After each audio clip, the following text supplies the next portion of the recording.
Hey, my name is Mariah Karina, and this is the Mariah Karina Show. And I want to start off this episode offering you guys a meditation that I came up with for myself to help me enter into thinking of time-space. Because last episode, I talked about time-space versus space-time, and I realized that when I was explaining the idea, I actually explained it wrong. And I actually explained it in a way that to me showed and signified how deeply entrenched I am in the paradigm of space-time. And so I created this little exercise, this little meditation to help me enter into time-space. Last time when I was explaining time-space versus space-time, I said that if you think about space-time the way that we normally think about it, you're traveling linearly through time and space. And that if you think about time-space, the difference is that you're existing in one space and able to journey organismically through time.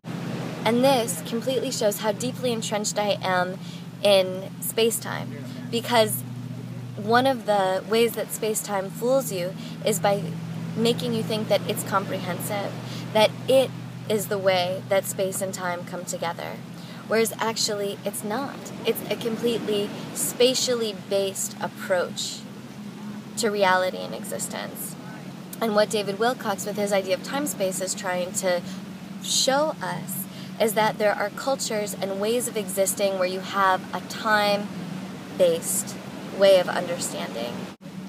An example of this is science. Terence McKenna says that science is the study of those things which are continuous through time, because the entire basis of what makes something valid and true in science is if an experiment is repeatable, which shows how we're coming from a space-based perspective where time is a given that it's going to be uniform, continuous, and the same.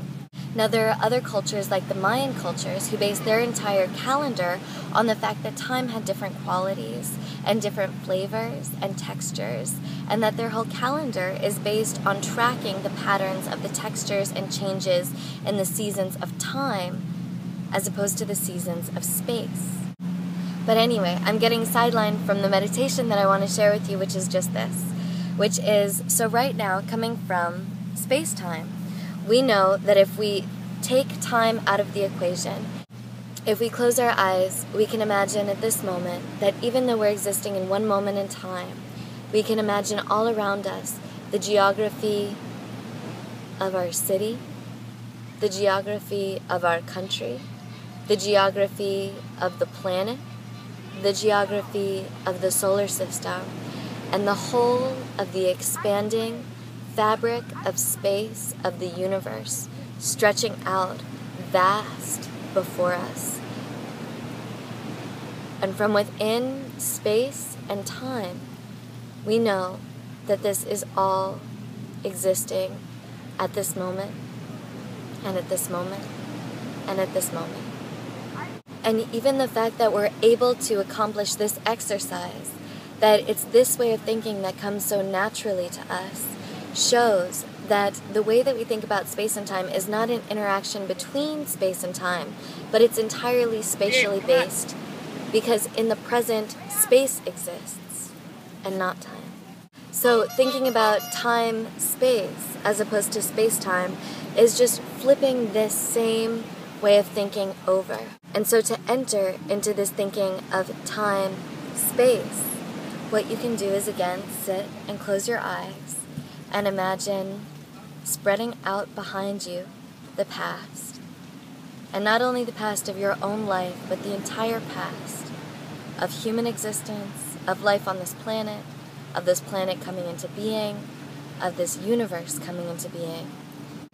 And now you can close your eyes and think of the whole future expanding out before you. Your life, your children's, your great-great-grandchildren, whatever life will follow us on this planet, on all the rest. And that now, see all around you in a blanket of the present, all of these times existing now. All of life, all of existence, webbing out from this one point in space, existing now. And the more that you can imagine all of time existing all around you in a way that's similar to the way you can imagine all of space existing all around you, the closer you are into stepping into time-space. And I think that the more that you can step into time-space, and the more that you can switch between time-space and space-time, the closer we get to a more multi-dimensional experience of both time and space that more greatly approximates the potential of the way that we're living right now.